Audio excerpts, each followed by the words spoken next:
यह कहानी एक गरीब युवक की है।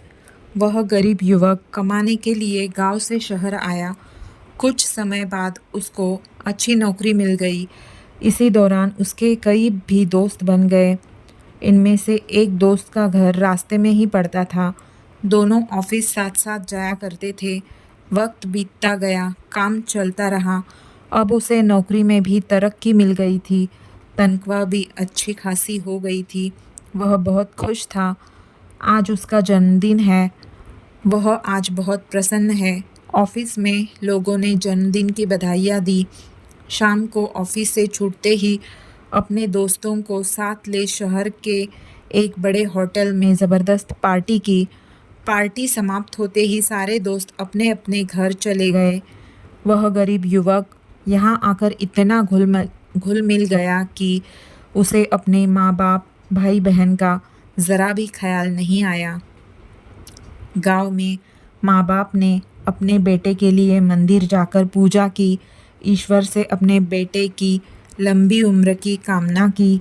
उसके घर वाले वहाँ उस पर आस लगाए बैठे थे कि शहर से उनका बेटा आएगा तो सब मुश्किलें हल हो जाएगी। लेकिन वह सब भूल गया था। उसे दोस्तों के साथ घूमना, पार्टी करना, फ़ोन पर बातें करना, यह करने के लिए उसे समय था, लेकिन अपने घर वालों की और कभी ध्यान ही नहीं गया। पैसों से घर खरीदा, कार खरीदी। एक बार भी अपने घर वालों को बुलाना उसने ज़रूरी नहीं समझा। ऐशो आराम की सारी चीज़ें खरीदी, सब कुछ पा लिया। एक दिन वह अचानक बीमार हुआ। अस्पताल में भी भर्ती हुआ। रात हुई। दवाइयाँ लेने के बाद डॉक्टर ने उसे आराम करने को कहा। जब वह सोया तो गहरी नींद में चिल्लाने लगा, माँ बाबा, माँ बाबा, माँ बाबा। रात भर यही चलता रहा। डॉक्टर ने दवाइयाँ दी, लेकिन असर नहीं हो रहा था।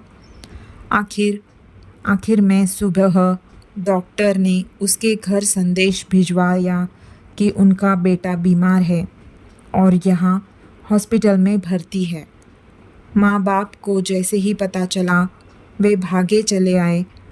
माँ ने बेटे को देखते ही अपने सीने से लगाया। उनको देखते ही उसके स्वास्थ्य में बहुत सुधार हुआ।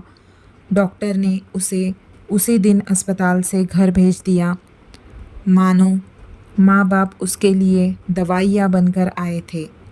उसने पैसों से दुनिया की सारी चीज़ें खरीदी।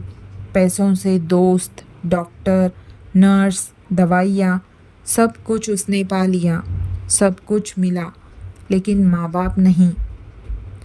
पैसा अच्छा जीवन जीने के लिए आवश्यक है, लेकिन माँ बाप या अन्य कोई रिश्ता भी ज़रूरी होता है। कमाने के पीछे रिश्तों को गंवाना बेवकूफ़ी है।